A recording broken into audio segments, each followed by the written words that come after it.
Ce qu'on a vu ce matin, on a présenté un petit peu le Chovot HaLevavot, on a un petit peu présenté comment le livre se construisait.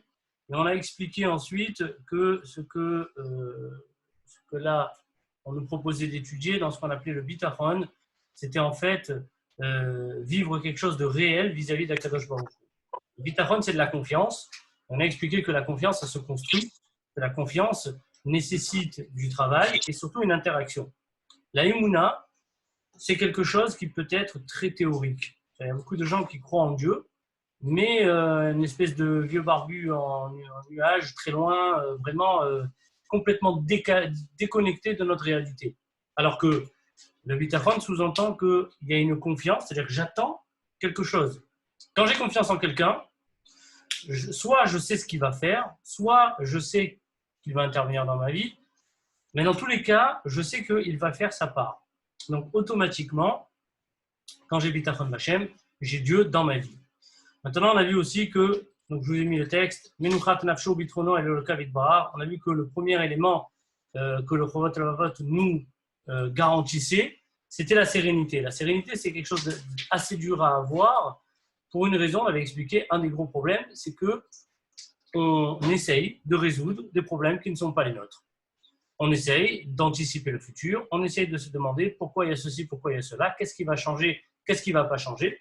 Et donc, à cause de ça, on a un peu comme un ordinateur qui serait parasité, qui, lorsque tu lances un programme, il y en a 6 qui se lancent derrière.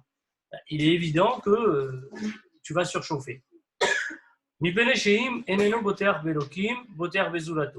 Celui qui n'a pas confiance en Dieu a confiance en quelqu'un d'autre. Donc, c'est une évidence qu'on a tous confiance en quelque chose. On ne peut pas vivre sans avoir confiance en quelque chose. Quelqu'un qui n'a plus confiance en rien, il lui reste une solution, il prend un revolver et il se met une balle. Parce qu'en réalité, il n'a plus de sens à sa vie.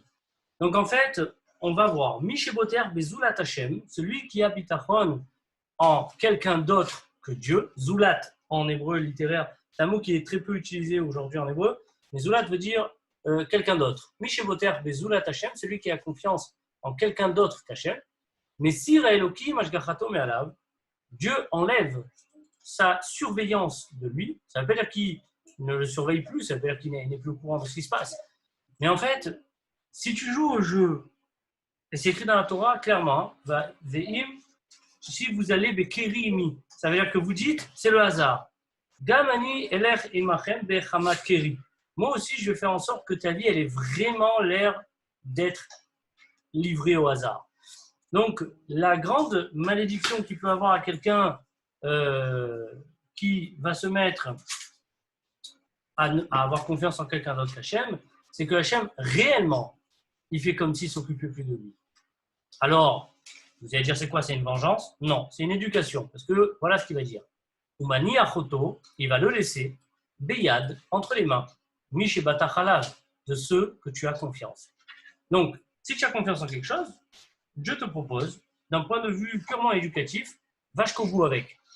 Va jusqu'au bout. Admettons que, je vous donne un exemple. Hein. Vous travaillez avec un ami et vous lui faites faire des bonnes affaires. Maintenant, cet ami il s'évertue à aller travailler avec quelqu'un d'autre que vous. Alors, c'est fatigant parce que vous êtes obligé de jouer entre vous, lui et le troisième gars qui fait rentrer dans le jeu. Ben, en général, ce que vous allez faire, c'est que vous allez lui dire, bah, écoute, tu sais quoi, va travailler avec lui jusqu'au bout. Dès que tu en as marre, tu m'appelles. Et c'est ce qu'il fait à Kadosh Baruch Hu. Parce qu'il n'est pas moins qu'un homme et il n'accepte pas être partagé. Veillez Kemishene Marbo, et il va être comme celui sur qui on dit, dans le prophète Jérémie, comme quoi, parce qu'à la limite, on se pose la question, si ça se trouve, c'est permis d'avoir confiance en quelqu'un d'autre. Voilà ce qu'il nous dit Yirmiyah. Kishtaim Raot Asami. Vous avez fait 2 erreurs. Mon peuple. Oti Azvu. Vous m'avez abandonné. Mekor Maim Chaim. Mekor, c'est la source. Maim Chaim, c'est de l'eau continue. C'est-à-dire, Akadosh Baruch Hu est l'origine de tout. Donc, Akadosh Baruch Hu permet sans arrêt, de donner en permanence. C'est-à-dire qu'une personne qui vivrait sans Akadosh Baruch Hu, c'est ce qu'on appelle karet. karet, ce sont des avérotes qui sont tellement graves que Kadosh Baruch Hu coupe le lien avec nous. À partir du moment où il coupe le lien avec nous, eh bien, quelqu'un qui est chayav karet, il vit 50 ans. Pourquoi? Ils disent Rachamim, c'est un peu comme quelqu'un à qui on a débranché une prise, il reste sur la batterie. Et donc, Mekor Ma'im Chaim, tout vient de Hachem. Donc Hachem, il dit, si tu m'abandonnes, tu quittes la source. L'Artsov Lahem, pour aller te creuser, c'est-à-dire que c'est toi-même qui vas créer, Borot, Nishbarim, les citernes qui sont fissurées. C'est-à-dire que tout ce que tu peux trouver ailleurs d'Akadosh Baruch Hu, ça sera toi qui va le donner. Alors on sait que la confiance, ça peut se donner. On sait qu'on peut donner la confiance, mais on sait qu'elle a un pouvoir. Dans le sens que si vous êtes dans la rue en train de donner la main à votre petite sœur, petit frère, enfant, et que cette personne a peur, et automatiquement elle serre votre main, bien vous allez vous sentir rempli d'une force. C'est quoi cette force? C'est la confiance que cette personne vous donne. Hachem, lui, quand on habite à Chon Hachem, ça fait l'inverse. C'est pas lui qui se sent mieux, c'est nous qui se sentons mieux. Ve'amar, c'est écrit dans Teilim, Vayamiru et kevodam betavnit shor ochel asel. Vous avez échangé votre honneur, vous étiez le peuple élu, contre un taureau qui mange de l'herbe. En fait, il s'agit de quoi? Il s'agit de la faute du veau d'or. La faute du veau d'or, il faut bien comprendre. On va essayer de l'expliquer très très rapidement. Rabbi Yehuda Halevi, dans le Sefer le Kuzari, il parle longuement de la faute du veau d'or. Alors, les bénis Israël qui sont sortis d'Égypte et qui ont eu un niveau de prophétie proche, on dit extraordinaire, qu'ils ont vu la révélation du Har Sinaï, ces mecs-là, ce n'est pas des idiots. Donc, du jour au lendemain, ils ne vont pas venir et se prosterner devant un veau en or en disant « Oh, tu es un dieu ». Ça, c'est de l'idiotie, pas de la Vodazara. C'est de l'idiotie profonde. Vraiment, hein, ça veut dire celui qui explique que le veau d'or, c'est juste faire une statue et se prosterner devant, ben, les mecs de l'époque, il ne faut pas leur en vouloir, il faut juste les envoyer à l'asile. Hein. Qu'est-ce que ça veut dire? En fait, lorsqu'on vivait dans le désert, on était entièrement dépendant de la Kadosh Baruch Hu et on mangeait la manne. Donc, il y avait un rapport direct avec Dieu. Maintenant, c'est vrai qu'il y a un rapport direct avec Dieu, mais Dieu, on ne le voit pas. Et surtout, ça marche à la confiance. Ça veut dire que tous les jours, la manne devait tomber et il fallait avoir le courage de dire peut-être elle va tomber, peut-être elle ne va pas tomber, mais c'est être sûr, il fallait être sûr, sinon tu n'es pas tranquille. Si tu n'es pas tranquille, tu vas chercher une solution de rabattement. Il faut que vous sachiez qu'à l'époque, il n'y avait pas de commerce comme aujourd'hui. Le commerce tel que nous le connaissons avec l'or et l'argent, etc., n'existait pas à l'époque. Qu'est-ce qu'on faisait? On utilisait l'or et l'argent essentiellement pour les bijoux ou bien pour tout ce qui est religieux. Pour tout ce qui est religieux. Maintenant, pour ce qui est du commerce, on faisait le troc. Et bien évidemment, ce qui était le plus utilisé, c'était le menu bétail. Pour une raison très simple, c'est que avoir des moutons ou avoir des béliers ou avoir toutes sortes d'animaux, bien c'est un bien qui se multiplie, qui peut être échangé, qui peut donner du lait, qui peut donner de la peau, qui peut donner de la viande. Donc en fait, si aujourd'hui on faisait le veau d'or, il ressemblerait à une carte American Express, le modèle Centurion. Je ne sais pas si vous connaissez, c'est la noire, celle que la plupart d'entre nous n'ont vue qu'en photo. Ve'amar hakatuv, et dit le pasuk, Baruch hagever asher yiftach b'Hashem, ve'haya Hashem miftacho. Béni est l'homme. C'est-à-dire que peut-être que parce qu'on a vu dans le premier pasuk, parce qu'il ne faut pas oublier que Chovot Halvavot, c'est un Rishon, il n'amène pas des psukim quand il a envie, il ne parle pas pour rien dire, d'accord? Il ne fait pas comme nous. Chaque mot est compté. Comme m'a dit une fois un gars, un ami, il faut dire qu'à l'époque, il fallait fallait écrire avec une plume. On est avant Gutenberg, d'accord? Et donc, lorsqu'il va écrire 2 mots, alors qu'il aurait pu en écrire un, il va réfléchir avant d'aller mettre la plume dans l'encre. Okay? Donc, le pasuk dans Yirmiyah nous apprend que celui qui va avoir confiance en quelque chose d'autre, en réalité, ne fait que transférer sa propre confiance dans... ça veut dire qu'en fait, il va s'user lui-même.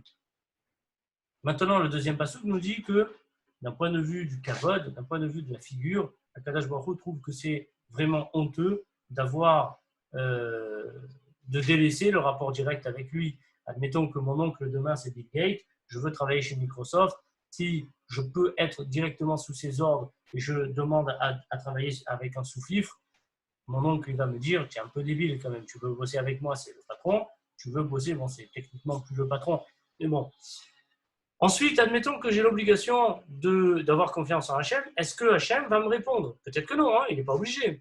Peut-être qu'on dit juste Kol David Rachamana l'État David, merci, bonsoir, à bientôt. Et tu fais, c'est tout. Hein. Kol David Rachamana l'État David, c'est ce qu'il disait Rabbi Akiva. Gamzo le Tova, c'est ce qu'il disait le maître de Rabbi Akiva. Mais peut-être qu'Hachem, il ne va pas te répondre. Alors, dans Yirmiyah, chapitre 17, c'est écrit Baruch HaGever Asher Yiftach Hachem, il va être béni, et Hachem Yiftacho. Et Hachem, il va lui rendre. C'est-à-dire que oui, Hachem rend, donne à celui qui a confiance en lui. Ça veut pas dire qu'il va donner exactement ce que tu veux, mais c'est sûr qu'il va avoir un retour. Ve'amar, et il dit, donc dans Tehillim 40, Ashrei HaGever, heureux est l'homme. C'est pas que Baruch. Baruch, c'est la... Oui. Est-ce qu'il y a une différence entre Emouna et Bitachon? Oui. Alors, il y a un livre qui s'appelle Emouna ou Bitachon qui a été écrit par le Ramban, Rav Moshe Bar Nachman, qui est un grand kabbaliste. Il explique que jusqu'au Rishonim, il n'y a pas de différence. C'est-à-dire que si vous cherchez dans le Tanakh, il n'y a pas de différence. Le mot Emouna et le mot Bitachon sont souvent des synonymes. Pour une raison très simple, c'est qu'à l'époque, quand tu croyais en quelque chose, tu pouvais mourir pour cette idée. Il n'y a qu'à voir les innombrables guerres de religion et compagnie qu'on a pu voir tout au long de l'histoire, parce qu'à l'époque, quand tu avais une idée, tu l'avais pour de vrai. C'est pas peut-être tu l'avais, peut-être tu l'avais pas. Ça n'existe pas. C'est-à-dire quand tu viens voir Rambam et tu lui dis, tu sais, moi je crois en Dieu, mais pas trop, il te prend la température, il te file un Doliprane et te dit, tu rentres chez toi, tu es un peu fatigué. D'accord? Tu n'es pas trop intéressant, tu es un peu fou, tu vois. À partir des Rishonim, on s'est rendu compte que l'homme avait cette capacité d'avoir la émouna en théorie et des fois pas en pratique. Donc, il faut faire la distinction. Donc, le Ramban dit la chose suivante, que la émouna, c'est l'arbre, le bitachon, c'est le fruit. La émouna, c'est la théorie, tu te dis, oui, je sais que Hachem existe et il est dans ma vie. Le bitachon, c'est quand tu vis avec cette idée-là. Et c'est complètement différent. Donc, c'était oui, une question parce que tu peux avoir, c'est plus enfin, la Emouna, ça engage à rien, on va dire. C'est-à-dire, tu dis oui, exact. Ça va, il y a quelque chose. Le Bitachon, c'est plus concret déjà. C'est exactement ça. C'est-à-dire que la Emouna, c'est dans la théorie. C'est Dieu quelque part, très loin, dans l'espace, derrière une galaxie. Oui, il y a Dieu là-bas. C'est le Dieu de Spinoza, le Dieu des scientifiques. Tu vois? C'est-à-dire, c'est celui qui a créé tout l'univers, mais pour rien. C'est celui qui sait tout, mais ça ne sert à rien. C'est celui qui a créé tout ce qui existe, mais qui n'a aucun projet là-dedans. Mais c'est très rassurant, ce Dieu-là, tu vois. C'est le grand architecte, les trucs comme ça. Donc, mais par exemple, le bitachon, tu as dit, comme tu as dit, des fois, tu peux avoir du bitachon, tu peux avoir confiance en un ami ou en des choses comme ça. Mais là, le bitachon, ça se prouve. C'est-à-dire que c'est des actes. Donc, après, des fois, ça peut arriver des périodes dans la vie où tu dis Mounat Hachem, j'ai bitachon Hachem, et il t'arrive que des galères, et il t'arrive que des trucs. Tu dis, attends, le bitachon, ça va dans les deux sens. Lui, moi, je dois prouver que j'ai bitachon à Hachem et lui aussi doit faire des signes. Donc, c'est compliqué des fois d'avoir bitachon. Alors, le bitachon ne sous-entend pas que Akadosh Baruch Hu s'engage à quoi que ce soit, s'engage à faire exactement ce que tu veux. Non, le bitachon sous-entend que Akadosh Baruch Hu fait sa part et qu'il sait ce qu'il fait comme toi, tu sais ce que tu fais. Au moins comme toi. C'est compliqué. Tu peux pas. Enfin, vu que c'est le bitachon, ça a l'air, c'est plus, comme c'est un truc qui est basé plus sur l'acte. C'est dur de le mettre en face d'Hachem où c'est plus théorique. C'est basé sur le concret. C'est-à-dire que le Chazon Ish, je ne sais pas si tu as entendu parler, Rav Yishayahu Karlitz, le Chazon Ish, c'est lui qui a remonté, en fait, c'est un Rav qui était dans l'anonymat total jusqu'à ses 43 ans. Jusqu'à ses 43 ans, on ne savait même pas qu'il existait, ce Rav-là. Et lorsque Israël a été reconstruit, en fait, on s'est posé des questions. D'un coup, on s'est dit, mais comment est-ce qu'on doit faire la Shemitah? Comment est-ce qu'on doit… toutes les halachot d'Eretz Israël n'avaient plus été pratiquées pendant 2000 ans. Alors, je ne sais pas si tu imagines, si pendant 2000 ans, tu ne pratiques pas quelque chose et d'un coup, il faut le faire. Donc, il te faut quelqu'un qui est vraiment qui connaît la halakha sur le bout des ongles, qui peut te dire, ben voilà, la Shemitah c'est ça, le ceci c'est là. Et le problème, c'est que la plupart des gens étudiaient les halakhot comme la Gemara de Brachot, la Gemara de Souka, la Gemara de Choulin pour la cacheroute. Mais qui était parti étudier Zvachim, Nachot, ce sont des Gemarot où tu t'arraches les cheveux rien que tu as lu 3 pages. Eh bien, lui, il connaissait les halakhot, le Chazon Ish. Et il a écrit un livre qui s'appelle Emouna ou Bitachon. Et dans ce livre-là, quand il parle du Bitachon, il dit Bitachon, c'est une chanson qu'on écoute beaucoup et dont je vois très très peu de pratiquants concrets. D'accord ? C'est un peu comme les arts martiaux au cinéma. C'est très beau, mais dans la réalité, tu n'en vois pas beaucoup comme ça. Donc, il dit, le bitachon, il est dans toutes les lèvres, dans tous les mots. Et c'est pour ça que toute la journée, on dit, depuis que j'ai lu ce livre, j'y pense en fait, chaque fois que je dis Be'ezrat Hashem. Est-ce que tu crois ce que tu dis ? Be'ezrat Hashem, ça veut dire que Dieu va t'aider en fait. Est-ce que tu es sûr de ce que tu es en train de dire ? Ou c'est une expression ? Ou c'est juste une expression ? Et en fait, quand est-ce que ça va se jouer ? Il dit, c'est très simple. Imagine un gars qui réussit sa vie, qui a un magasin, qui arrive à vendre sa marchandise, qui gagne correctement son argent, vraiment bonne parnassa et tout. Et ce mec-là, tu viens et tu lui dis, comment tu vas ? Baruch Hashem. C'est vrai, Baruch Hashem, Dieu il donne. Et c'est Dieu qui donne la parnassa. Et je suis content et je fais Oda et je remercie et tout. Maintenant, juste à côté de lui, il y a un autre magasin qui va ouvrir, d'un ami à lui, qui va faire exactement la même chose. Ça veut dire que tu as ton magasin, admettons que tu fais des sushis, et le mec à côté, il ouvre un autre magasin, il fait des sushis comme toi, les mêmes. Alors là, le Chazon Ish, il a dit, alors là, on va voir si tu as bitachon. Si tu as bitachon, c'est Dieu qui donne à tout le monde, on est d'accord ? Eh bien, puisqu'on est d'accord, il va lui donner à lui comme il va te donner à toi. Ou bien, tu vas commencer à faire des sales coups. Si tu fais des sales coups, il y a 0 bitachon alors. Puisque tu penses que tout dépend de toi. Une personne qui ment dans les affaires, elle ne peut pas dire Be'ezrat Hashem. Ça veut dire que ce n'est pas possible. Ce n'est pas Be'ezrat Hashem, c'est Be'ezrat ton mensonge. Il y a une espèce voilà, moi je vous dis, à ce niveau-là, moi c'est un livre qui m'a fait beaucoup, beaucoup réfléchir parce qu'il va te mettre face à tes contradictions. Donc quand tu dis Be'ezrat Hashem avec l'aide d'Hashem, est-ce que tu es en train de faire une formule de politesse, comme on dit au Fatchedo à Marseille, ou bien tu es en train vraiment de dire « Ah non, il y a Hachem dans ce que je fais ». Ce n'est pas évident. Donc, nous avons vu ici dans ces psukim, on a vu dans Yirmiya, on dit que tout ce que tu vas aller chercher ailleurs, ça viendra de toi dans tous les cas. Ensuite, tu te fais honte, au lieu de venir travailler avec moi, tu vas travailler avec le mec qui travaille pour moi. Ça veut dire que quelqu'un qui, au lieu de demander à Kadosh Baruch Hu directement, il va demander à un ange, à une étoile. Une étoile, c'est Kadosh. Hein. Une étoile, c'est Kadosh. Et on considère dans la religion que le responsable de l'étoile, c'est un ange. Alors, il est très Kadosh. Pourquoi je n'irai pas, moi, aller voir l'ange ? À Kadosh Baruch Hu, il te dit, c'est honteux. C'est honteux, tu peux parler avec moi. Pourquoi tu vas passer par quelqu'un d'autre ? Et on avait développé la dernière fois, même au travers d'un rave. Même si on dit, on demande à un rave qui prie pour nous, mais on ne prie pas un rave pour que ce rave, il aille prier pour nous. Et on l'avait vu dans Nefesh HaChaim, je l'ai revu il n'y a pas longtemps, et il le redit encore clairement. Donc, en fait… Ça dépend si c'est Rabbi Nachman, Rav. Je t'attendais, je dis, attends, il va réagir ou pas ? Spécial dédicace. Elle était trop belle, j'étais obligé. Voilà, spécial dédicace. Et oui. Donc… Là, c'est la Iloula de Rabbi Menachem Mendel de Réminov, pour certains qui connaissent. Ah, non, pas personnellement. Bon, là, écoute, voilà, on a pensé pour lui, on a pensé à lui, et bien que lui, là-haut, il nous écoute et qu'il va demander à Kadosh Baruch Hu qu'il nous aide. C'est comme ça qu'il faut dire. Ouais. Voilà. Mais dans tous les cas, à partir du moment, vous savez ce qu'il dit le Raphaïm de Vologine, je viens de finir son livre, Nefesh HaChaim je l'ai lu plusieurs fois, et les premières fois que je l'ai lu, je ne supportais pas ce livre parce que, en fait, il me mettait face à des choses que je ne faisais pas. Mais un truc qu'il faut savoir, je l'ai lu là récemment, c'est la fin, et donc il disait, imaginez que dans une pièce, il y a énormément de câbles qui sont reliés à un seul petit cercle. Quand je bouge ce cercle, il y a tous les fils de la pièce qui bougent. On est d'accord ou pas ?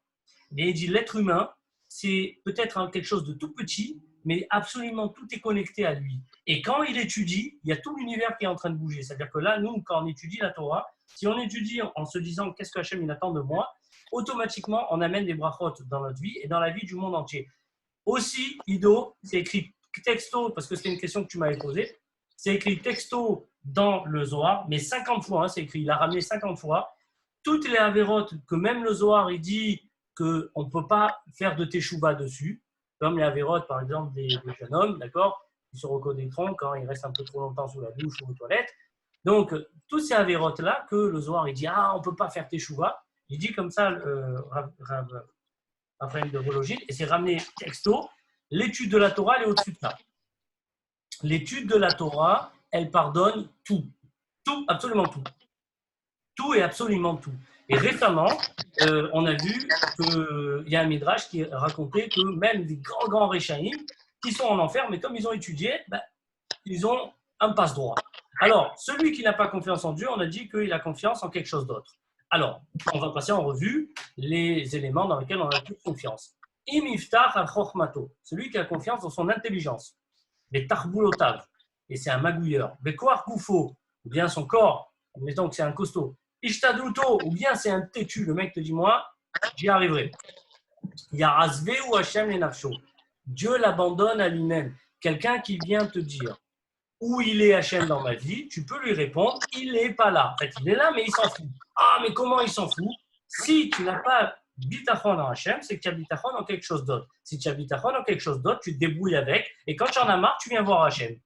C'est écrit texto, Rabbeinu Bechaye, qui est Dayan, d'accord? C'est pas un mec qui joue du violon, c'est un Dayan, il te dit clairement, Yarazveu Hashem Lenafsho, Dieu te laisse, Yigar Larik, tu te fatigues dans le vent, c'est souvent, on se reconnaît là-dedans, hein, mais Yechelash Koro, une fois qu'il n'y a plus de force, t'es Tsar Tarbulato, tu n'as plus d'idée, mais assez crève d'avoir ce que tu veux, alors Dieu il vient, il te dit, allez, ça y est, tu as fini, allez, maintenant ça va marcher avec moi. Kemo Shama Katou, comme Ouais, il mais a dit. Rav, Ouais. alors, si vous expliquez ça, que le gars, il doit pas avoir, enfin, c'est pas qu'il doit pas avoir confiance, mais s'il a une surconfiance en lui, ben, ça rejoint à peu près l'idée que quelqu'un, il va étudier toute la journée et à la fin, il va dire Dieu, il va m'aider. Très bien, on va en parler de ça. On va en parler de ça. Et il dit que c'est pas possible ça. C'est-à-dire que le bitachon, c'est pas Dieu qui travaille à ta place. La Torah, elle a demandé certains trucs. La Torah, elle a demandé de travailler texto. Texto, clair, net, précis. Une Torah, c'est écrit dans ma Sechet Avot, Kol Torah Shanima Melacha, Sofa Betela, Vegoreret Avod. Une Torah où il n'y a pas de travail, elle finit par s'annuler et elle amène des Averot. C'est les mots de la Mishnah. Je vous les traduis texto. Rambam, Maïmonide, qui a un peu bossé dans sa vie, hein, un peu étudié aussi, il écrit dans son commentaire de la Mishnah de Avot, il dit « Je n'arrive pas à comprendre ceux qui se permettent de ne pas travailler. » C'est une obligation, il dit. La Torah, elle le demande. Et il a dit qu'il faudrait vraiment lire la Torah à l'envers pour arriver à cette idée. Alors, je me rappelle que j'étais parti demander à Rav Dov Yafé Zichrono Livracha, le doyen des Magichrim, que lui, il a connu Chazon Ish. Et j'étais parti, je lui ai dit, Rav Dov, voilà, j'ai un souci. Chovot Alvavot, il dit que celui qui ne travaille pas, presque, voilà, c'est apprendre à gifler. Rav Israël Salanter, il dit qu'il faut bosser. Rambam, il dit que celui qui ne travaille pas, voilà, il a des mots vraiment très durs. Et moi, je suis dans une yeshiva et après, je vais faire une formation dans laquelle on touche une bourse. Comment c'est possible? Alors, il m'a sorti le livre du Chafetz Chaim et le Chafetz Chaim explique que, bon, pendant le cadre de ta formation, c'est un peu comme une bourse, mais effectivement, c'est une solution de secours. Alors, étudier toute la journée et attendre qu'Hachem il te donne quelque chose en retour, ça peut exister, mais dans le Chovot HaLevavot, dans le Perek Gimel, on va expliquer dans quel cas c'est possible. Sinon, le standard, tu travailles, tu étudies, tu manges, tu dors, tu es un être humain normal. Ok, Ido? Ouais, je comprends, je comprends. Non, voilà, on va voir. Donc, on attend la permission de ceux qui étudient toute la journée alors. Alors, ça dépend. Ceux qui étudient toute la journée, il faut voir pourquoi. S'ils sont en train de se former, tu sais, s'ils sont en train de se former, pourquoi pas? Moi, non, mais l'étude, c'est de la formation aussi. Moi, j'avais fait une formation, tu sais, j'étais dans un collège au tout début et dans lequel j'ai passé mes smichot à ce moment-là, sur Nida, sur Kashrut, tout ça. Et donc, on travaillait. Après, il y avait un Dayan qui nous faisait passer les diplômes.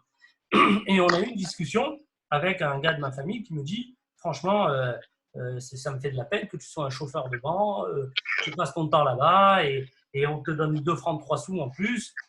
Et j'ai un oncle qui n'est pas très religieux, mais qui réfléchit beaucoup. Et cet oncle, il est venu, il a dit, excuse-moi, est-ce que je peux intervenir? Il lui fait, ouais, ouais. Il lui fait, regarde, c'est pas toi qui donnes les dons au collègue. Alors, il fait, non, c'est des gens comme moi, enfin, mon oncle. Hein. Alors, il lui dit, je vais t'expliquer. Avec mes impôts, en France, on paye des archéologues qui vont déterrer des dinosaures, des tyrannosaures et tout ça. On paye des mecs qui vont faire des études de style et de l'art, et ils vont apprendre à dessiner des carrés, des ronds et des trucs comme ça. Donc il a dit, moi, les dinosaures, j'ai déjà vu Jurassic Park 1, 2 et 3, c'est bon, je sais à quoi ça ressemble. Je n'ai pas besoin de payer un mec 3 000 € par mois pour qu'il aille encore me sortir des dinosaures, tu vois. Et alors il me dit, si on est capable de payer des gens pour faire des carrés et des ronds, si on est capable de payer des gens pour aller déterrer des vieux trucs, pourquoi est-ce qu'on ne serait pas capable de payer des gens pour leur offrir une formation pour que quand tu as besoin, tu les trouves? Maintenant, là où je te rejoins, Ido, c'est que pour certains, il est vrai que c'est une solution de repli et ces gens ne se forment pas du tout à être au service de la communauté. C'est vrai aussi. Mais ça, c'est un autre sujet. Vraiment, il y a un Non, mais bon c'est et ok. Moi, je suis d'accord. Moi, j'ai aucun problème à donner de l'argent à quelqu'un qui étudie toute la journée parce que quand tu auras besoin de son étude, tu pourras le trouver. Mais pourquoi alors le Rambam, il considère qu'il faut quand même travailler malgré qu'il étudie lui? Alors, il parce aurait dû que, dire, ouais, moi, j'étudie, j'ai pas besoin d'aller travailler. Alors, Rambam, il donne un exemple très simple. Hein. Il te dit, Hillel Azaken, Hillel l'Ancien, c'était quelqu'un qui vivait dans la pauvreté. Et à un moment donné, il dit, on l'a retrouvé complètement congelé dans la neige. Enfin, il lui est arrivé un truc catastrophique. Maintenant, il dit Rambam, il dit, Hillel, c'est le doyen, c'est le nassi du peuple juif. Le plus grand rabbin, la plus haute autorité rabbinique de l'époque. Il a dit, est-ce que tu penses que ce mec qui est dans la misère, s'il tend le bras, il dit, les mecs, j'ai besoin d'argent. Est-ce que tu crois qu'il n'a pas d'argent? Est-ce que tu crois que les gens de l'époque, il y a tout le Ham Israël qui attend Hillel? Est-ce que tu crois que ce mec-là, pourquoi est-ce qu'il est obligé d'aller couper du bois pour vivre? Mais Rav, si déjà il est arrivé à tendre la main, c'est que déjà il perd de son cavote, quoi. Alors, c'est pas grave, non, mais si vraiment tu as besoin, il faut tendre la main. Tu sais, il y a une histoire comme ça. Il y a cette histoire, elle m'a beaucoup plu. Elle est un peu différente, mais tu vas comprendre la logique qu'il y a dedans. Il y a un mec qui est venu voir le Rav de la ville et lui dit, Rabbi, il y a un problème, c'est que le Rav tel là-bas, il est en train de mourir de faim. Ah bon? Il meurt de faim, mais c'est pas possible. Alors il dit, ben, c'est très simple, oui, il n'a pas de travail et tout. Il dit, ben, ok, on a besoin d'un travail, on a besoin le dimanche pour Talmud Torah. Il vient, il enseigne et on le paye. Alors il lui fait, non, c'est pas de son kavod. Alors le Rav, il lui fait, bon, il n'est pas en train de mourir de faim, il est en train de mourir de kavod alors. Le Ramchal, dans Messilat Yesharim, il explique que le kavod, c'est la plus grosse. Je ne comprends pas d'où vient cette idée que celui qui travaille, en fait, ça rabaisserait son niveau de Torah. En réalité, si tu lis texto ce qu'il dit Chachamim, c'est l'inverse. Au plus tu travailles et tu étudies, au mieux c'est. Pourquoi? Et on va voir même dans Chovot HaLevavot qu'il y a un intérêt au travail, c'est d'arriver comment vous dire, à être au contact des gens réels. Et d'ailleurs, Ido, je vais te dire un truc au nom du Baal Shem Tov qui m'a toujours, c'est quelque chose qui me fait très plaisir. Et en fait, lorsque il voyait que ses élèves, il leur apprenait un peu des choses spirituelles, de la Kabbalah, des choses comme ça. Quand le Baal Shem Tov voyait que ses élèves étaient un peu trop dans l'espace, tu vois, ça veut dire que des fois, à force d'étudier des trucs spirituels et très abstraits, on finit par perdre pied et par oublier un peu le monde réel. Et le Baal Shem Tov, il disait à ses élèves, dis-moi, tu n'as pas un mur à repeindre, un truc à retaper, du bois. L'autre, il fait, mais comment, Rav? Je préfère étudier le Zohar avec vous. Il dit, non, va prendre un jour ou deux, tu retapes ta maison, tu redonnes un coup de peinture et tu reviens. Il lui fait, pourquoi? Il fait, parce qu'il faut que tu redescendes dans le monde réel. Donc, il y a besoin de ça aussi, mais on va en parler parce que ne vous inquiétez pas, le Rabbeinu Bechai, c'est un Dayan. Donc, en fait, vous allez voir que sur Sha'ar HaBitachon, il va absolument aborder tous les points dans le détail, comme un Shulchan Aruch. Hein. D'accord? Donc là, juste on est en train de dire que celui qui a confiance dans les trois grandes idées auxquelles les hommes font confiance, le premier, c'est Chochmato, donc son intelligence. La plupart des gens, ils se disent, moi, je suis intelligent, je vais m'en sortir. Le deuxième, Tarbulotav, c'est moi, je connais des magouilles. Kohar Goufo, le troisième, c'est sa force. Et le quatrième, Ishtadluto, et c'est la détermination. Donc, il y a des mecs qui vont te dire, moi, je suis déterminé, je vais réussir dans tout ce que j'entreprends. Alors, il va dire, voilà, Kefirim, Shavti Virao Tachat Hashemesh, c'est le roi Salomon. Je me suis assis et j'ai vu que sous le soleil, Lo la Kalim Amirot, c'est pas les plus légers qui courent le plus loin. Velo la Giborim Amilchama, ce ne sont pas les plus forts qui gagnent toujours les guerres. C'est-à-dire que le terrain, des fois, il ne répond pas à la logique qu'on s'attend. C'est-à-dire que des fois, dans un domaine bien particulier, tu vas avoir une personne qui va réussir mieux qu'une autre et elle n'est pas plus douée qu'elle. C'est vrai. C'est le roi Salomon qui le dit. C'est-à-dire que ce n'est pas parce que tu réussis que tu es meilleur. Tu peux réussir tout simplement parce que Hachem a voulu que ce soit toi qui réussis. Donc, tu as des musiciens, des fois, c'est une fois que le mec il est mort, d'un coup on se dit, oh pétard, le mec c'est un génie. Mais comment on s'en est pas rendu compte? Eh bien, tu t'es pas rendu compte. Donc, ça, ensuite, il y a un passouk que l'on trouve dans le Birkat Amazon, donc ça sera bon de le traduire. Kefirim, c'est quoi Kfir? Kfir, c'est un lionceau. C'est également le nom d'un F-15 modifié de l'armée israélienne qui a été racheté par l'armée américaine pour ne pas leur faire concurrence. Donc, le Kfir, vous chercherez. Kfirim Rachou Veraevu, les lionceaux ont eu faim, ils sont devenus maigres. Donc, chez Hachem, le Yarseru Koltov, ceux qui cherchent Dieu, il leur manquera rien. Veim Iftar Berov Roshro, s'il a confiance dans sa richesse. Et bien évidemment, on sait que s'il y a bien quelque chose qui peut monter à la tête très très vite, c'est la richesse. Dès qu'on a beaucoup d'argent, eh bien, on pense qu'on est intouchable. Et donc, automatiquement, la chute, elle est d'autant plus grande. Il y a un pasouk que vous connaissez, Er Nafalta Minashamaim Helel Ben Shachar. Comment tu es tombé du ciel, étoile du matin? Alors, étoile du matin, ça a été traduit en latin par Lucifer, justement, parce que l'étoile du matin, pour eux, ce pasouk, il est censé faire référence à un ange qui serait déchu.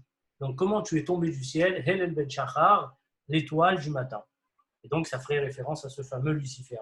Ce qui est complètement faux, parce qu'en réalité, ça fait référence au roi de Babylone de l'époque.